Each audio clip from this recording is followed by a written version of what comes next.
pata.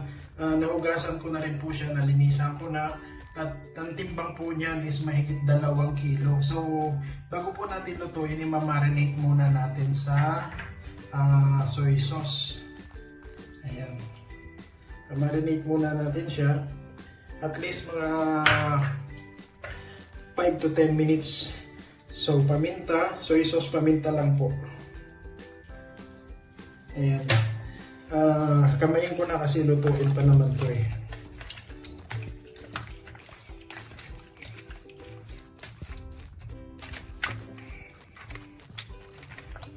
So medyo malaki-laki itong pata na itong nabili ko. Ayan, walang malaking lagayan. So ayan, marinate muna natin siya ng 5 to 10 minutes bago natin lutuin. At ito na po yung minarinate natin na pata. Tapos ito po yung mga main ingredients natin.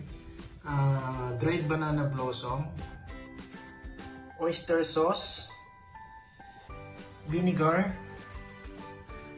brown sugar, maglalagay po tayo ng brown sugar, and syempre garlic, onion, at dahon ng laurel. So yan po yung mga main ingredients natin. Tara, umpisahan na po natin ang pagluto.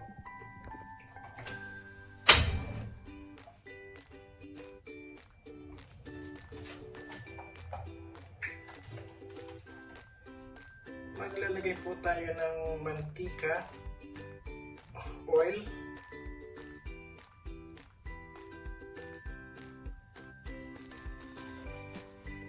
medyo ipapry muna natin siya.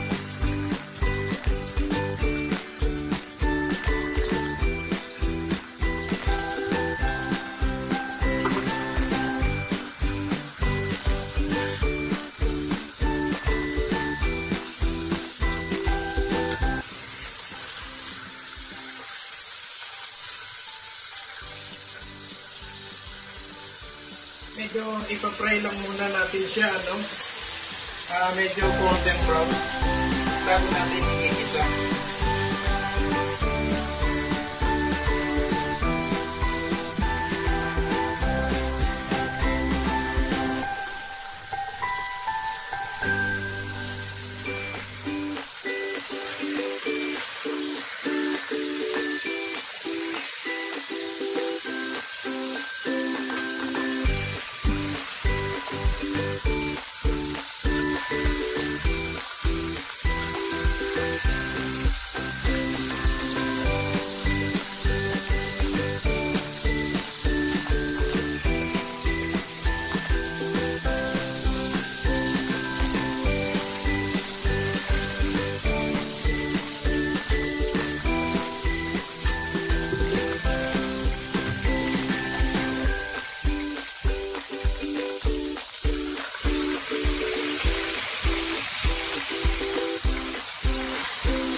Malaki po kasi yung bata. Malaki, may po yung 2 kilo. Kaya medyo madami.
After po natin siyang i-fry, magkikisa na po tayo. Oil. Lagyan po tayo ng mantika.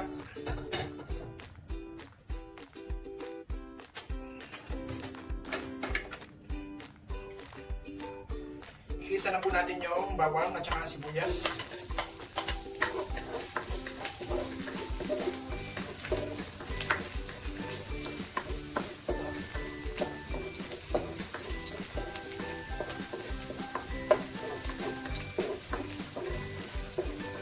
Golden brown po natin yung bawang. Next po natin yung sibuyas.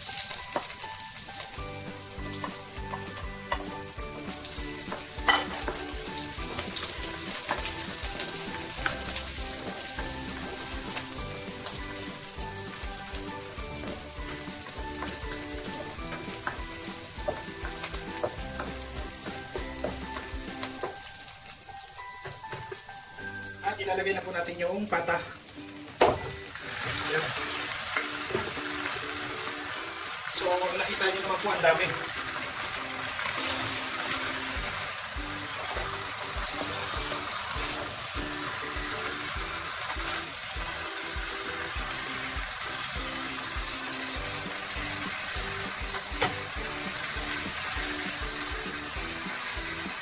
Magdadagdag po tayo ng paminta.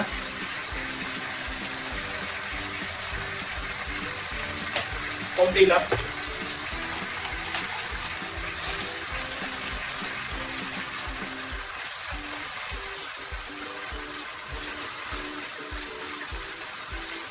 At maglalagay na rin po tayo ng seasoning para kumapit yung lasa. Magic sarap. Oops. Ayan, konti lang na seasoning. Tapos mix natin.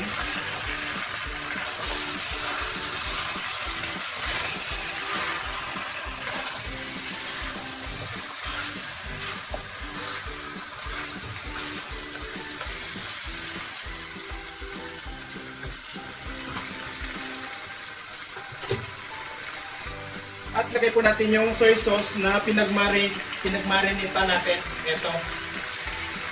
Additional natin siya dyan.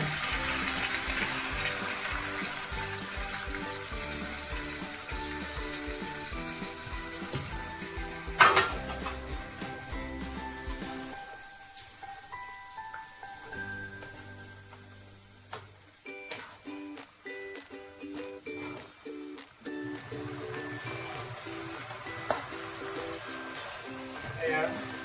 At magdadagdag po tayo ng tubig. Papalambutin po natin. Papakuloy natin siya hanggang sa lumambot. Ayan.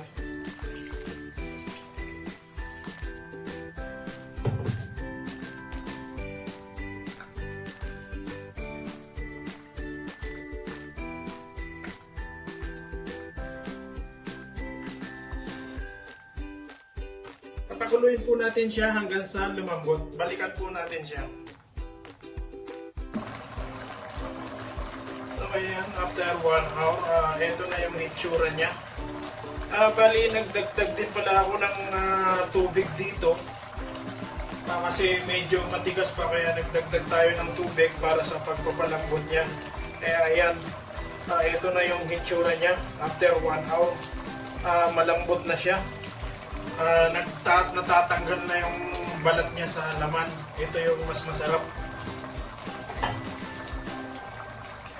So, lalagay tayo ng laurel para bumango. Ayan. Lagay tayo ng bay leaves. Sarap yan sa paksiw na pata. Lagay tayo ng brown sugar.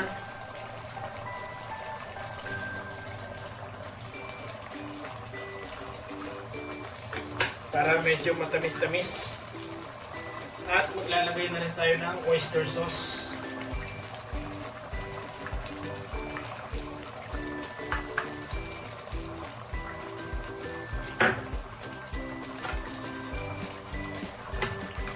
lalagay na rin po natin yung suka para sa paksiw na pata. Pagka magluluto po kayo ng paksiw na pata, habang pinapalambot nyo po, huwag nyo munang ilalagay yung suka kasi ito medyo technique para mabilis lumambot. Kaya sa bandang huli na natin ilalagay yung suka. Ilagay na po natin yung suka. Ayan. At ilagay na rin po natin yung dried banana blossom. Ay binabad ko to sa tubig.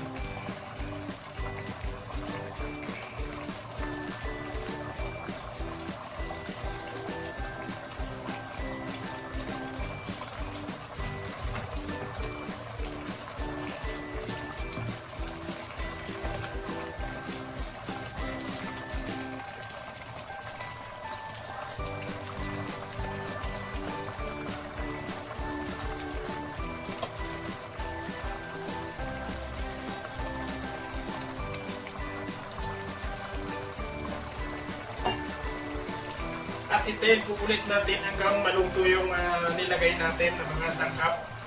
At medyo matuyo-tuyo yung sauce niya, yung sabaw.